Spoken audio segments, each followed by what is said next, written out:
Did you ever just have a bad day? And I wish this was the only thing that happened today. How much lumber from a 14-inch and a 13-inch diameter logs today? I also caused my saw blade to pop off, and what I need to upgrade on this saw, and also what is becoming my biggest issue with this sawmill.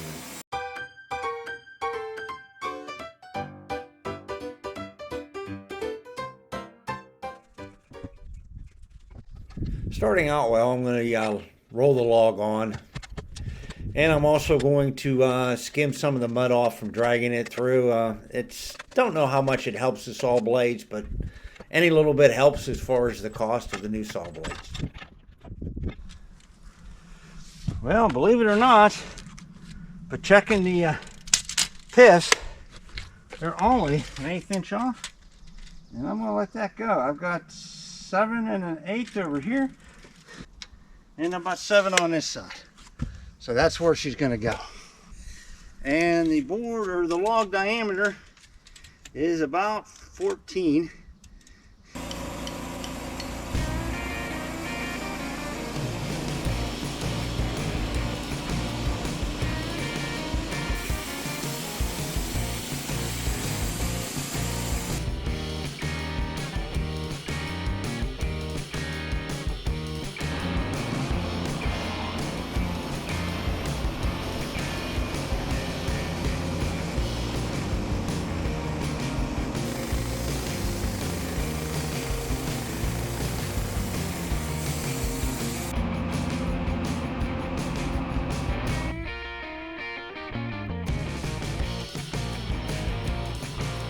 This is the area I could really use an upgrade. My toe board is nothing more than a car jack, and it really could use upgraded and something a little bit better and easier to use. Once the piths are lined up, it's time to continue to saw.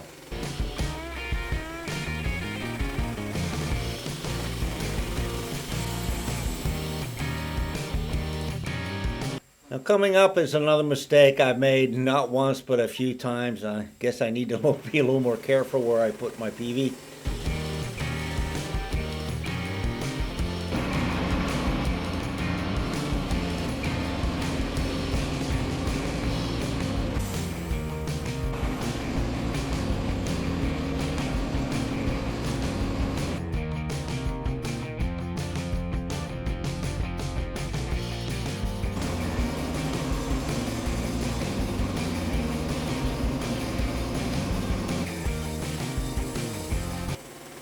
Here it seems like I start ripping through the board like I really know what I'm doing. I'm just cutting these 1x8s just one after another. It looks like my sawmill technique is really getting down, but stay tuned, you'll see. Mistake I learned because I was in a little bit too big of a hurry.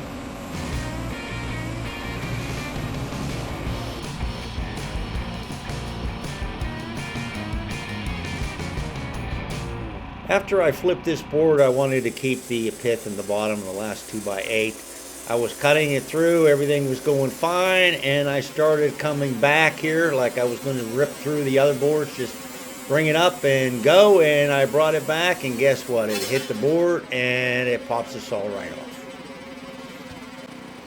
Well, one good thing about this LX50 is the blade is easy to change. You stop the machine, you loosen the tension, you take the old one off and you put the new one on, and you're ready to go.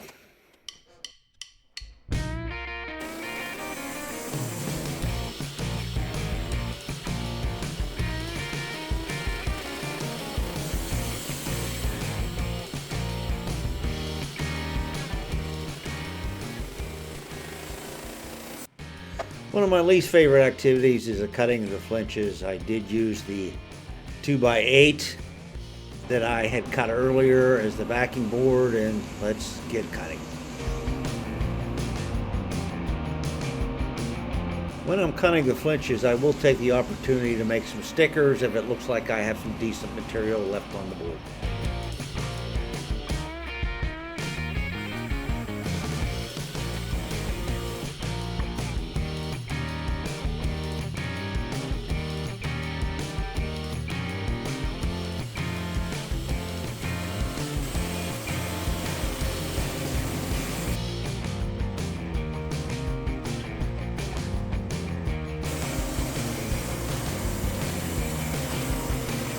Okay, log 2, 1, 2, 3, 4, 5, 6, 7 1x8s, 3 1x6s, and 1 2x8.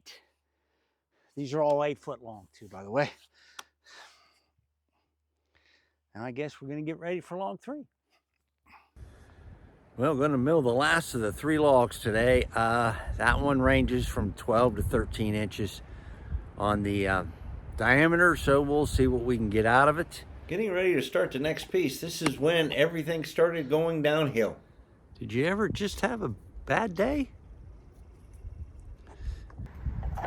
This part is supposed to be like that.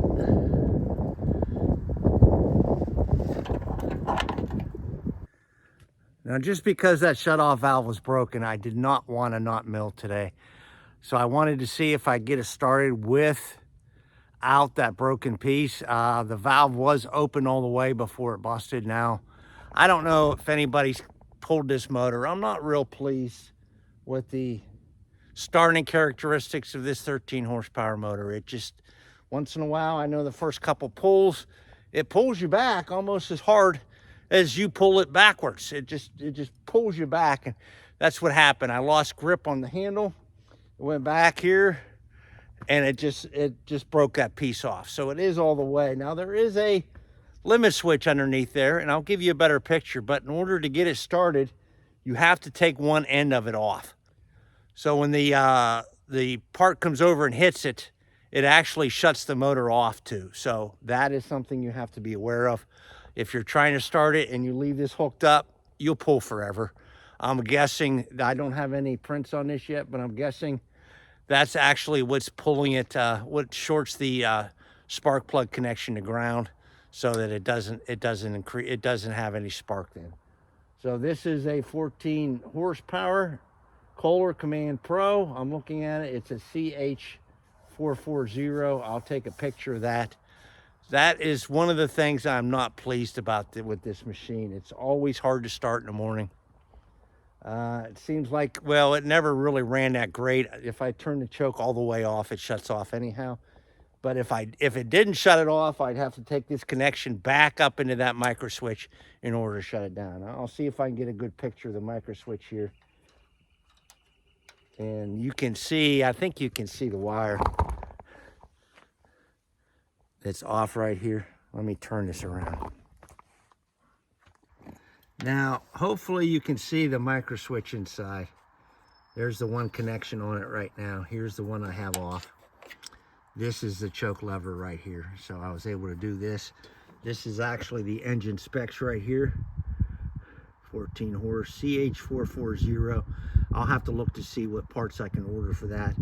But it is starting okay with that on. I guess it's just like leaving the valve on for your lawnmower. I don't think you want to do that in the wintertime when you're not running it for long periods of time.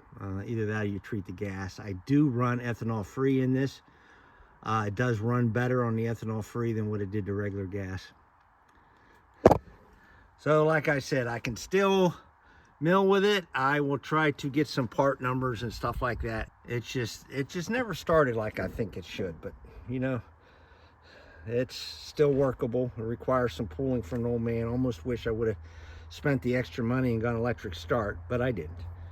So I guess we'll get started in mill today. Well, I'm going to just time lapse through this second log here. It was a 13-inch diameter log. It wasn't as big as the other one, and I wanted to review some of the things that I went over so far. I did show you how I broke and explain how I broke that the valve shut off on this unit. And like I've said before, this kind of is the biggest issue I have with this saw. I just have trouble getting it started in the morning. Once it's started once, it seems like it's okay. It's just that first start. It will work without that shut-off valve, as long as it's in the on position and the limit switch, you disconnect one wire. At some point, I am going to try to upgrade my tow board. I'm not sure when. I'm quite busy right now remodeling and sawing, but I do need to make an upgrade. And also, you know, you've seen how I popped off my sawmill. blade, that was nothing more than getting in a hurry and thinking I could go faster than what I should be going. Or making sure that it was up high enough, I guess. Now the only thing left really is the amount of lumber I get from this 13-inch log and a complete total of the 2 logs that I sawed during this time frame. Now I have 2 more logs from this tree to actually sawmill, and after that, that complete tree will be done. I'll make sure I give you in the next video a total of all the lumber I got off of it, and I'll also throw in the cost of actually purchasing this through the Amish, or the cost it would cost me through like a Home Depot or Lowe's. So make sure you watch the next video also. Hello, well my third log went a lot better than the first 2 yesterday. I kind of buzzed right through it today, which is good news. If you noticed, I cut things a little bit different today. I still cut it kind of the same way. I wanted some 8s. I got 1, 2, 3, 4 1x8s. Or wait, 4, 5 1x8s. I have 1 1x6 and 1 1x7x8. Now I cut some of these 1x4s up because I really don't have any, and I need them for board and batten too. In order to cut these up, I had a lot of bad things, so I did cut up a lot of stickers that I'll need to cut up later, but I'm not going to even show you them. There's 1, 2, 3, 4, 5, 6 pieces down there laying that I am going to use for stickers. Now this is probably a little over half the tree. I have the biggest log left up there and then 2 small ones. I don't think it'll make quite as much as this did. I will give you a whole total and put it up there from all the boards, all 3 so far, and that'll give you a good idea on how much I'm going to get out of that tree. I also try to take a measurement of the length of the tree to give you an idea on how high the tree was. But I'm satisfied. I might have to cut up some more of these next time I come up. I have a heck of a mess to clean up now. I've got my sawdust is getting a little bit too big. I'll give you a view of that, and my other scrap pile needs cut up. Now there is the scrap I got to cut up and stack and haul, and there's a bunch of sawdust there. It's starting to get high. I need to clean it up too, but that's for the rest of the day. So this is the old man with the plan. Another day and a half's work, and now I got a half a day of cleanup. But thanks for viewing. I appreciate it if you would share and subscribe and comment and like and all those things that help this old man's channel grow. So help this old man out. And once again, it's the old man with the plan, and I'll see you later.